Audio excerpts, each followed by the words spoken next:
Hey, so we are starting with tuples and sequences for the tutorial PDF. We saw that lists and strings have common properties such as indexing and slicing operations. These two are example of sequence data types, lists and strings. Since Python is an evolving language, other sequence data types may be added, but there is a standard sequence data type called tuple, which we would be talking about. And tuple consists of number of values separated by commas. For instance, this is a tuple assignment. We have t right here as the variable, and like bunch of values comma separated, and this would result in a tuple. And we can index tuples, but tuples are immutable, as you would see right here. Immutable, an object with a fixed value. Immutable objects include numbers, strings and tuples in Python, so such object cannot be altered. A new object has to be created if different value has to be stored. They play important role in places where constant hash value is needed, for example a key in a dictionary. Yeah, so tuples, I mean any immutable data type can be used as key in a dictionary, which we would just see in this section as well. So yeah, we can index tuples. We can slice tuples. We can just read the values, like we can read the index, read a slice out of a tuple, but we can't assign value to an index or to a slice of a tuple. Can't replace, can't assign. So tuples may be nested just as nested lists would be, and then if tuples are nested, we would have to include the parentheses at the start and end of a tuple, as we have square braces at the end of start and end of lists. So just as nested lists, we can create nested tuples. So that's it. And u is a tuple containing t, which we defined right here, and a new tuple 1 2 3 4 5 containing values, numbers 1 2 3 4 5. So u, if we print u, we would get the tuple t, and like the tuple 1 2 3 4 tuple containing values 1 2 3 4 5 enclosed inside of a tuple, comma separated. So yeah, tuple u contains on the 0th index tuple t, and on the first index the tuple with values 1 2 3 4 5. Tuples are immutable. Yes, we can't just assign a value to an index, or we can't just assign a value to a slice of a tuple as we would to the list. Lists are mutable, tuples are immutable. So yeah, we get a type error. Tuple object doesn't support item assignment, but they can contain, excuse me, so they can contain mutable objects such as lists and strings. So yeah, strings mutable? No, they are not. I don't think so. Yeah, mutable. Yeah, strings are immutable. Okay, I just was confused there for a second, but yeah. They can contain mutable objects such as lists, and lists inside of a tuple can be modified if we want to. I will show that in just a moment. But as you can see, output for tuples are enclosed in parentheses so that nested tuples are interpreted correctly. That's correct. This is how we do nested tuples, and maybe they may be input or without. So as we create tuples, they may be like surrounded by parentheses or not. They just have to be comma separated. So yeah, doesn't matter when we assign the value. So although often parentheses are necessary anyway, if the tuple is a part of a larger expression, it is not possible to assign individual items to a tuple. However, it is possible to create tuples which contain mutable. Yep. We can have mutable objects inside of tuple. Though tuples may seem similar to lists, they are often used in different situations and for different purposes. Yeah, because tuples are immutable and contain heterogeneous sequence of elements, can contain actually. So like doesn't necessarily mean it should contain heterogeneous sequences. It just can have it, like just like lists, and they can be accessed via unpacking. We will see that later, or indexing, or even by attribute in the name, in the case of named tuples. Yeah, we can check that out later. So lists are mutable, and usually they contain homogeneous elements, but they can contain heterogeneous as well. It's our choice, and are accessed by iterating over the list. We can iterate over a tuple as well, as same as we do with a list, but yeah, we have different uses. A special problem with construction of tuples containing 0 or 1 items is that the syntax is some extra quirks. So empty tuples are constructed by empty pair of parentheses, so just like this is an empty tuple. If we print length of empty, we get 0 because it's empty, of course. And a tuple with a single item is constructed by following a value with a comma, so just like this, we have a value and then we have a trailing comma. Why do we have the trailing comma? Because to specify this is a tuple. Even if we like enclose this in parentheses without the trailing comma, it would just consider this as whatever data type is inside of it, not like a tuple. I would show you that. Let's just show you that. So we do Python right here. If we say t equals empty braces right here, and if we say type of t, it is a tuple. It is an empty tuple, of course. If we do 1 here, you might think this is a tuple because it is enclosed in parentheses. The value 1 is enclosed in parentheses. But if we then do type of t, it's an integer. If we do the same thing with a string right here, string, and do type of t, we get a string. Because like parentheses mean nothing if we are just specifying like a single type in the parentheses, because it doesn't know then, like, is it a like string just enclosed inside the parentheses, or is it like a tuple would contain multiple values, and if it doesn't, we just provide like a comma, trailing comma, without any value besides it. So if we do this and then type of t, it's a tuple, singleton tuple. So yeah, singleton tuple, just like this. We can or cannot have the parentheses right here, so these don't matter. If we just have, I mean, these don't matter unless we have nested tuples. Yeah, this would be confusing just because if we do empty list right here, this is a list. If we do empty tuple right here, this is a tuple. And if we do something like 1 right here inside of the list, this is a list. But if we do something like this, so tuple with the value of 1, this is just an integer. This might confuse you, but this is just how the syntax works. We have to add a comma right here for this to be considered a tuple. So yeah, just syntax. I can't do anything. You'll just have to remember that.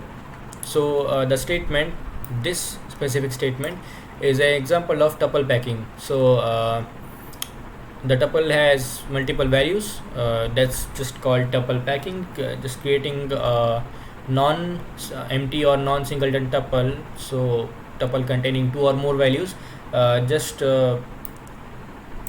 like, it's tuple packing. We can pack any sequence. So just, even if we do this, like s equals some string name right here, this is called we can call this string packing. Basically, any sequence can be packed and any sequence can be unpacked, as we would now discuss. The values 1 2 3 4 5, I mean the 3 values inside of the tuple right here, tuple t, are packed together in a tuple t. And the reverse operation is also possible, so we can do this. What this would mean is we would just read it right here. This is called appropriately enough sequence unpacking. So yeah, sequence unpacking, mind that it's not tuple unpacking, because this can be done with like any sequence, works for any sequence on the right hand side. So sequence unpacking requires that there are as many variables on the left side of the equal sign as there are elements in the sequence. So yeah, tuple t has 3 values. Zeroth index has 1 2 3 4 5, first has this, and the second index has this. So we would have to have 3 variables right here to, like, for this to unpack into those 3 variables. The values would be unpacked into those 3 variables. So yeah, this is self-explanatory then. And note that the multiple assignment is just really a combination of tuple packing and sequence unpacking. So that's a pretty neat statement to like understand, and it can be a tricky question as well. So let me just show you. If we have a tuple t right here, let's just take this example, this one right here. If we have this and we just paste it here, tuple t, we can check the type to double check it's a tuple. And so if we do as shown in the example, x, y and z equals t, so it would unpack the values into these three variables. So if we then print x, y and z, it would have the corresponding value. And since sequences can be unpacked right now, like sequences can be unpacked. Where is it? Sequence unpacking. So since string is a sequence, it can be unpacked. So if we do something like this, a b c d, let's just do q w e r t y. Is it cool? Yeah, it's cool. If we do this and then do this, what do we get? We don't get any error, so this is valid. So you may ask what I did right here. We had z with this value, hello and exclamation mark. So this is a sequence, basically string is a sequence. We can iterate over it, we can index it, we can slice it, so it's a sequence. Now we have 6 variables at the left hand side and z on the right hand side, which is a variable containing this value right here. So if we do q w e r t t and y, we get hello right here and the exclamation mark. So we just unpack this string and like into these variables. So yeah, sequence unpacking right here. And as you know, we can assign multiple values. Let me just clear. Let me just do this and clear and then enter Python again. Yeah, so if I do now assign a, b and c values of 1, 2 and 3, we can do this. Why? Because this is basically like these are comma separated values. This would be considered a tuple. Like if there was just one variable right here, it would be considered a tuple. But since there are 3 variables right here, this tuple would be unpacked. So we just did tuple unpacking. Where is that? We just did sequence unpacking. Let's just say that this was an example of tuple packing. So this is a tuple, we packed it, but we unpacked it into these 3 variables. So when we print a, b and c, we get 1, 2 and 3. So yeah, this last line just means that when we do multiple assignments at a single line, we just basically do tuple packing and then sequence unpacking. So it's neat if you get that. This is like more than enough for you to get this. So next data structure, we have sets, and sets are unique data structures. So they are an ordered collection with no duplicate items. So this is a unique property of set, that it is unordered and it never contains any duplicate items. So basic uses, of course, they would have membership testing and eliminating duplicate entries. So since no duplicate elements is just a property of a set, we can use it for eliminating duplicate entries. That's just basic like common knowledge. Like if you have some quality in something, you can use that quality, right? Of course. So unordered collection, it's an unordered collection. So I mean, that doesn't have to do anything with membership testing. It's just faster to do in a set. Set objects also support mathematical operations like union, intersection, difference and symmetric difference.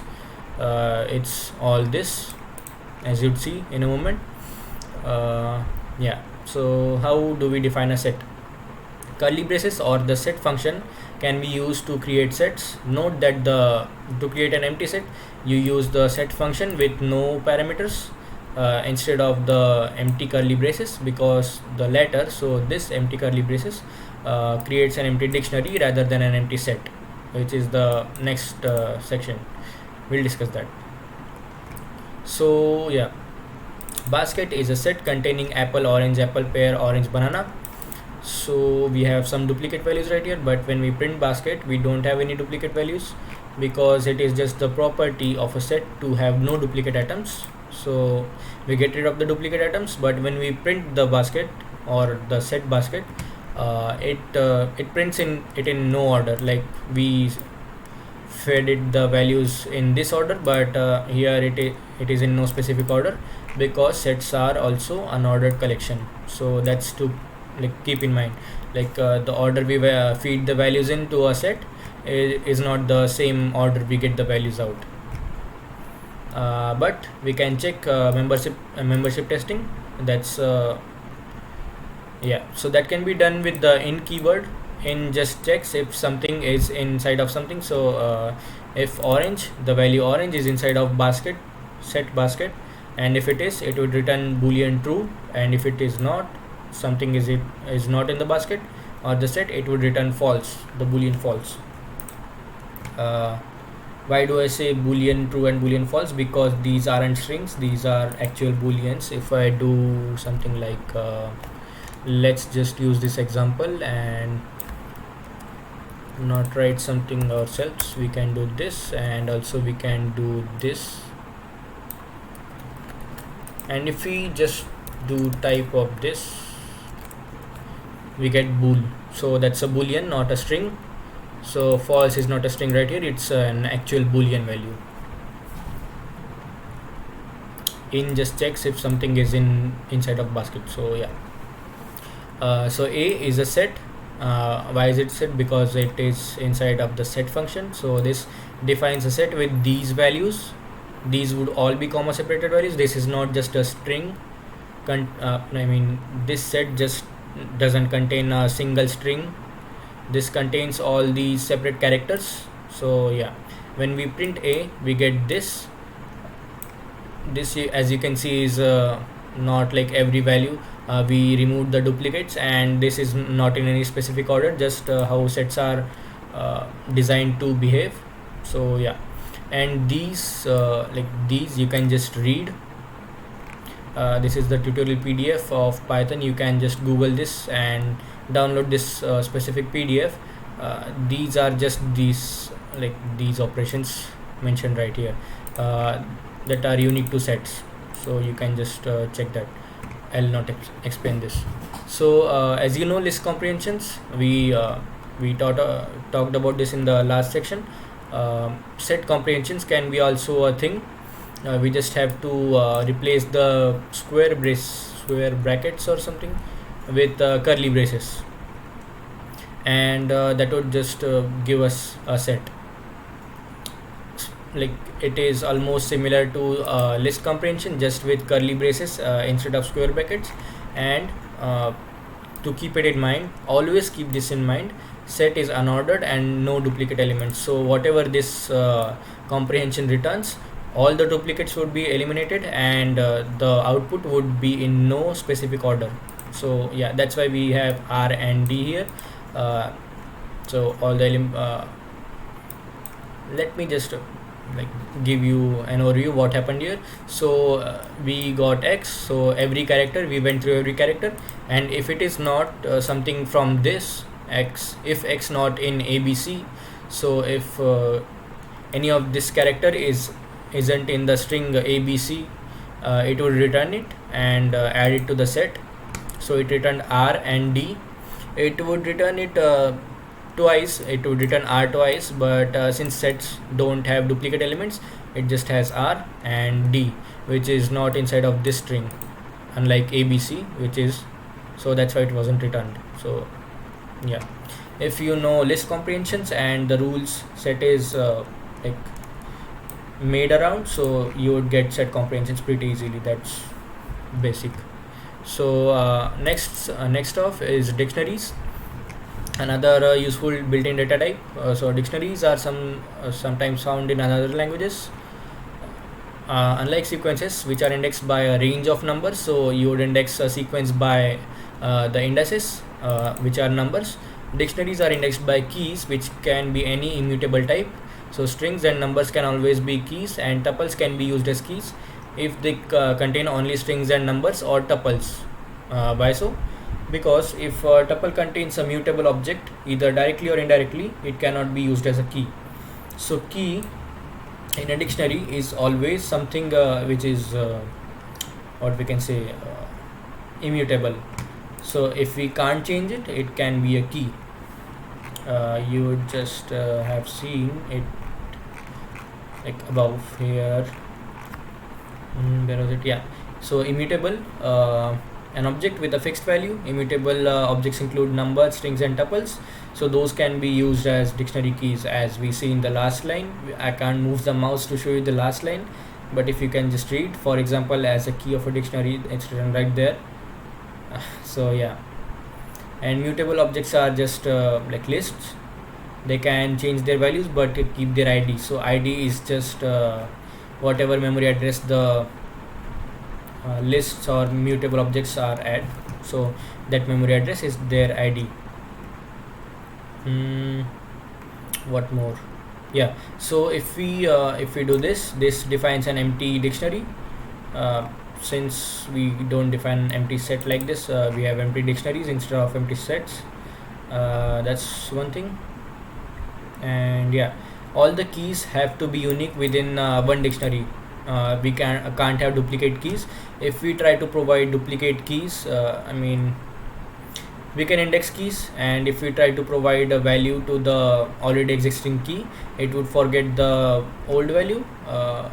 It's written somewhere here actually. Yeah. If you store a key that is already in use, so if you store a new value in that key, old value associated with the key would be forgotten and it would be replaced with the new value. Yeah, so you can store value with some key and extracting the value given the key. So if you have the key, you can get the value just by like putting it in the indexing syntax, like we do using indices of lists or something. You can just put in key instead of indices, and that would return value of the dictionary. So, and also you can delete a key value pair with the del keyword. As we discussed, like del keyword has much more uses, so this is one of them. We discussed this in the previous section. If you don't know, just watch that video. If you store using yeah, we just went through this. And performing list D on a dictionary returns the list of all keys within the dictionary in insertion order. So in insertion order, this means that like dictionaries have their keys like in the same order in which we put them in. So list D would return all the keys used in the dictionary in the insertion order. So keep that in mind. If you want all the list keys to be sorted, you can just do this, and you would get the list of sorted keys in that dictionary. If those are like strings, we can get that by alphabetical order. If they are like numbers, we can get it by numeric order. If they are tuples, we can like do object comparison. You can check that elsewhere, like how tuples are compared or objects are compared, if they are like not directly comparable through like alphanumeric or some order. So yeah, to check if a single key is in the dictionary, you use the in keyword, like just like we did right here. To check if something is in the set, we can do the same thing for a key of a dictionary to be in a dictionary. So yeah, this is an example. We have Jack with the value of 4098, Shape with 4139. We then add Guido with 4127. We add it just like we would add it in a list. So if this would have been a list, we would give index right here, but we give key. So for this key, this value would be added. So yeah, it's added. If we print l, we get the key and value right here. And if we access some value using its key, we get its value in the dictionary. And if we do del some like dictionary and index it with the key, we delete the key and value both from the dictionary. And similarly we can like add values in the dictionary. If we print, shape would not be there and IRV would be there, so shape is removed from the dictionary, IRV is introduced to the dictionary. And if we do list tell, it would just return the keys of the dictionaries in the same order that they are in. So Jack, Guido and IRV, Jack, Guido, IRV, we get the same order. If we do sorted till, these are strings, so it would sort them alphabetically, so that's why we get alphabetically sorted list of keys right here for tell. And Guido in tell, so this just checks if Guido is a key in tell dictionary. It is, it returns true. Jack not in tell, it checks if it is not a key, but it is, since it is, it returns false. And dict constructor builds dictionaries directly from the sequences of key value pairs. So we can provide sequences like this tuple. It can be what it's called list as well, so nested list or lists or list of tuple. If we provide that to the dict function, we get the dictionary created right here, just key and value pair, so just 0 and 1 index, that would do it. And in addition, dictionary comprehensions can also be created. And you might be confused right here if you are paying attention, like is this a dictionary comprehension really? Why you might be confused is if we went to sets and check the set comprehension, you see some similarities, like we have curly braces right here, and for dictionaries also we have curly braces right here in dictionary comprehension. So right here you might ask, like why is this a dictionary comprehension and the previous one is a set comprehension? So because like how we add values to the dictionary, like how dictionary is printed is like we have the key, we have colon, and then we have the value. So we have the same return value in the curly braces, so that denotes it's a dictionary or a set. If we just have one return value right here, it would be a set comprehension. And if we have two values separated by a colon in the middle, so the first value then would be the key and the second value would be its like the value corresponding to that key. So this would be a dictionary comprehension. Goes through this tuple, and 246 is just x, which would be the key. So 246 you can see is key for this dictionary, and the square of x, so the corresponding key, the square of the corresponding key is its value. So 2 square 4, 4 square 16, 6 square 36. So self-explanatory right there. When the keys are simple strings, it's sometimes easier to specify pairs using keyword arguments. So yeah, you can provide keyword arguments to the dict function that would create a dictionary as well. So that's easy. Looping techniques, we can go through this. So we have looping techniques for dictionaries right here. If we want to loop through keys and values, what you can do is use the items method for a dictionary, which then loops over the key and value simultaneously. So we have knights right here, Gallant, the pure, Robin, the brave. So Gallant is the key, the pure is the value, Robin is the key, the brave is the value. And if we then like iterate over items, knights dot items, like a single item would be let's just check right here. If we do type of knights dot items, let's just check if it items or item. Yeah, it's items. And if we check the first index right here, which is 0, what we get, sorry, if we just do this, it like returns dict items. So this is a dictionary item, it returns dictionary items, so you can loop over it, and it returns what it's called, like key value pair. Yeah, so we can unpack it in key value. So let me just try this once. If I do this and something like a and b equals this, and its first index. Maybe would this work? No, uh, we can't index that, so let's just leave that there. If we do k, we write here the first unpacked value would be of key, second would be of value. So that's why I thought like we could unpack the 0th index right here. It would have this, but it doesn't, so let's just leave it there. But if we do this and then print the key and value, we would get Galad the pure and Robin the brave. So yeah, that's how we can loop through keys and values simultaneously using the dictionary.items. So items method over a dictionary. If we want to do the same thing with list, so enumerate over its index and its value at the same time, like we have the enumerate function. So enumerate, what it does is first is the index, second is the value at that index. So just the same thing as items, but we get the index and value. So self-explanatory, but let me see if I'm missing something. I don't think I am. I think we did a pretty good thing.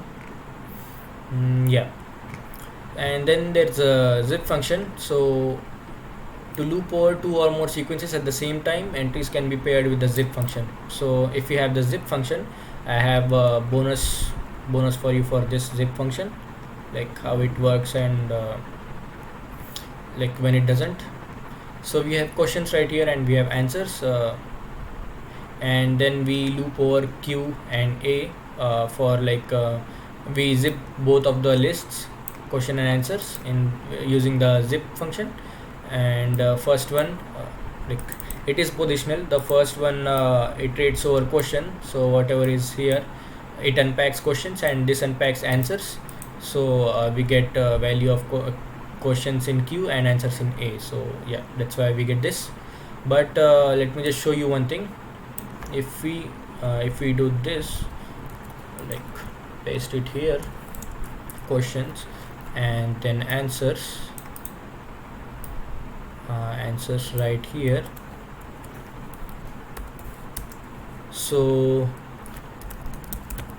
we have questions, we have answers, yes. So both are defined, and if we do the same thing, I mean we would get the same result if we did the same thing. But let me just do one thing different right here. Copy this, and what I can do is yeah, for answers I'll add something unaccessible right here. So when I print answers right now, I get unaccessible as the last element. So why is this? You would get to know shortly, because when I do this and then I print, whoops, why is it all caps? So when I print q and a, yeah, it prints name Lancelot, quest the Holy Grail, favorite color blue. So it goes through Lancelot, the Holy Grail, I mean whatever is inside the questions, it went through, but the last value which we provided as unaccessible, it really wasn't accessible. So that was the hint there that when we use the zip function, it just only goes to the like shorter of these two, it just goes to the length of the shorter of these two sequences, because we can go through sequences simultaneously using the zip function. So it just goes through whatever is shorter, or if both of them are shorter, it just goes like the same length. So that's what I was trying to tell you by adding unaccessible over here. That's like really not accessible using the zip function, because questions just has 3 elements and answers has 4. So it just goes till blue, the third element of answers. That's that. And to loop over a sequence in reverse, first specify the sequence in forward direction and then call reverse function. So yeah, this is pretty interesting right here. The behavior, as you would expect, like maybe you would expect this. It's 50-50. So for I in reversed, with the range of 1, 10, 2, if you know the range function, this is the starting value, this is the end value, and this is the step by which the function would increment the value of starting value. So like if you know something about the range function, you would know how this would work. If it was just the range function and not the reverse, not it being enclosed inside the reverse function, it would print 1, 3, 5, 7, 9 in this order. So this order I can't tell you more. So yeah, it would print it in that order, but here it prints it in reverse. So I mean, maybe 50% of you expected that to happen, but another 50% of you which like thought a bit might think like, if we are going reverse, why is it not going from end to the start with the step of 2? So why is it not going from 10 to 1? That doesn't happen because I mean, why it doesn't do like 10 then 8 6 4? It doesn't do that because first it generates the list of the like actual range function, and then it reverses the list. So that's why first it generates the list, then it reverses it. So yeah, that's why. To loop over a sequence in sorted order, we have sorted function. Yeah, I mean, self-explanatory. I don't have to explain this to you. Yeah.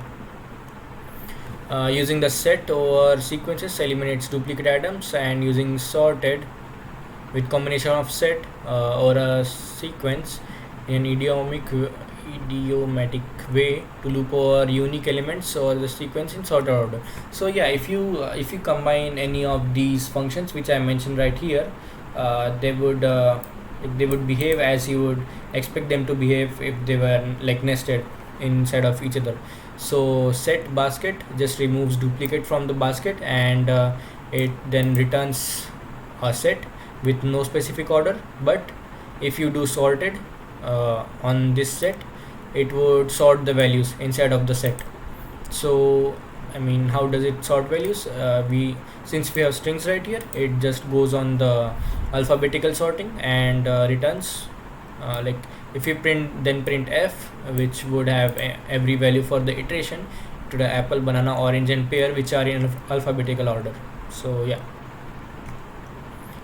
if it sometimes tempting to change a list while you're looping over it, however it's often simpler and safer to create a new list. Yeah, I mean, self-explanatory right here. You create a new list, so filtered data, to save filtered data rather than just changing this list in place. And like of course you would not want to change the original value of the list. So let me still explain this to you, because we have a new function right here, math.isNan. Nan is not a number, just abbreviation of not a number, and it's literally not a number in Python. So yeah, for value in raw data, so we have raw data as a list right here containing nans and actual floating point numbers. So if not math is nan value, so what it does is it gets values. So these values it iterates over and checks if they are not a number, and if they are not a number, so if like two negations bring out a positive. So if they are not a number, means they are a number. So then we add the value to the filtered data list. So here we see all numbers, and not a like whatever is not a number is filtered out. And conditions we would check in the next lecture. So thanks.